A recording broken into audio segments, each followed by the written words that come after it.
Good afternoon and welcome to this week's Gymnastics Meets Minute, joined by former WVU gymnast Meghan and current WVU head coach Jason Butts. I am Erik Roberts, and let's get started as West Virginia's gymnastics team coming off an opening weekend win at Pitt in the backyard brawl against Pitt on Friday night up there. Good start to the season, I would say. That's how you want to get it going on the road and just get the season started in the right direction, Coach. Absolutely. You know, a win against Pitt is always where we want to be starting off the season, you know, and I was thrilled with how the team performed up there. You know, we really hit our stride. There was consistency in the performance. You know, I feel like we performed better than we did last year opening at home, so I was really excited. It's a great way to kick off the season. One thing I noticed with the team Friday night, one specific thing that stuck out, Kaylin Millick had a great performance Friday night, but she started off on had a rough start. Yep. You pulled her to the side, and she was locked in the focus. What were some of the key words you told her to keep her motivated? Because she seemed like, I even brought up to Meghan, she seemed a little rattled by the rough start. Rattled, but she seemed to really be. She was like poised throughout the whole rest of the meet, and was just looked like she had a little fire lit under her. Well, you know, I always want our seniors to be doing their best gymnastics their senior year. And that's what I pulled her aside and I told her, you know, we started off a little bit rough, but you're a senior, you're a leader, you know, you need to lead by example. And she went out there and she hit 3 great routines, you know, after a little bit of trouble on the uneven bars, which is really uncharacteristic for her. But I was really proud of, you know, her stepping up to the challenge. And, you know, that's what I'm expecting out of all the gymnasts this year, out of all the girls is, you know, we are going to have some bumps in the road, and they got to step up and make it happen. Well, if you've got like senior leaders like that, being, you know, leaders whenever they're down, you know, and being able to come back and do that sort of thing, and being competitors too. So. Well, and I tell the team every day, you know, how you react to a challenge is what defines us. You know, and our team theme this year is climb higher. You know, last year it was fight. You know, so I think it just continues going down the road of we're going to face adversity, and we got to step up and make it happen. And it's very evident from the stands. I mean, when Erik and I were watching at the meet, that, you know, you guys have it together. No matter what's happening during the meet, you guys are poised and able to come out strong, finish strong. That's what we practice every day. I tell them every day, you know, we win competitions with Carey Gym. You know, not in the Coliseum, not at Fitzgerald, not when we're on the road. What matters is what we do in here every day, and they've really embraced that this year.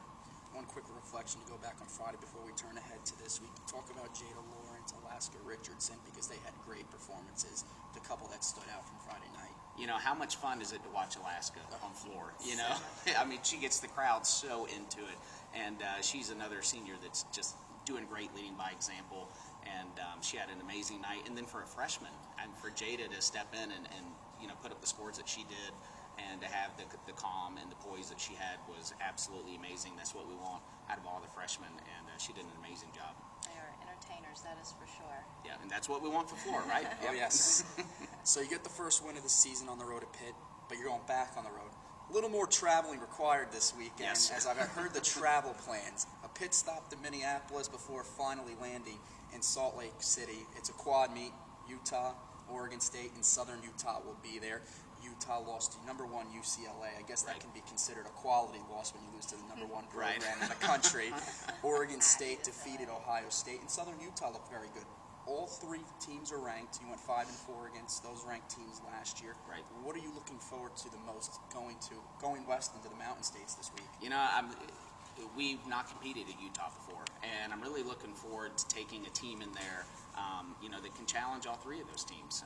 You know, we did really well last year against some ranked teams, and I just, you know, there's going to be 10,000 people in this arena. You know, we've never done that before. I think it's going to be really exciting for the girls. I think it's going to be really, you know, a unique opportunity to put West Virginia out on the map, and I'd love to go in there and beat all 3 of them. It seems to me that it'll be a great opportunity to kind of put them in a postseason venue before, you know, postseason, really. I think that they've sold a record number of tickets or something like that for this week. So, I mean, that's a great opportunity for you guys to go in and then let the freshmen get some experience. Yeah, and that's, you know, that's why we want to go to Utah, is to put them in, you know, in that kind of arena. We can't be successful at the national championships without that experience. So it's going to be an exciting meet. You know, it's a different atmosphere from what they've experienced before, but I think they're embracing it. As a coach, obviously, it's hard to win all three against three ranked teams, but what is the ultimate #1 goal you want from the girls this weekend out there? I want them to have confidence. I want to go out on the road. I want to hit 24 for 24. And I want to come out with a positive score, that'll help us in the rankings. And, if we beat teams, that's always the ultimate goal. But in the end, I just want them to come away from the experience, feeling like their hard work was justified. And so that's my ultimate goal. Let's look ahead to the three opponents that you will be playing. Utah, they're very talented, obviously. They're up there. Mary Beth Loughran is one of the good girls on that squad. And then if you look at Haley Gasper, Kelsey Blaylock from Oregon State, can you talk about what these girls bring to their gymnastics teams that compare to West Virginia style? Yeah, I think all those gymnasts have a great background. They were very successful in club and at the elite level. But I think we're bringing a team of fighters. And, they may not have, some of the past accomplishments that some of the Utah girls have and some of the Oregon State and Southern Utah, but we're a fighting team, and that's what we're going to bring. Any last thoughts, Megan? Good luck. Thank you. I appreciate Safe it. travels. Yes, Thank good you. luck. Safe travels. You go from the Thousand Lakes to Salt Lake City, so Yep. it should be interesting. Wishing you the best. Appreciate it. Yep, and hopefully they come home with 3 victories before they head to Raleigh the following weekend. Well, that'll wrap up this week's show. For Meghan Morse, head coach Jason Butts, I am Erik Roberts. Have a terrific week, and go Mountaineers.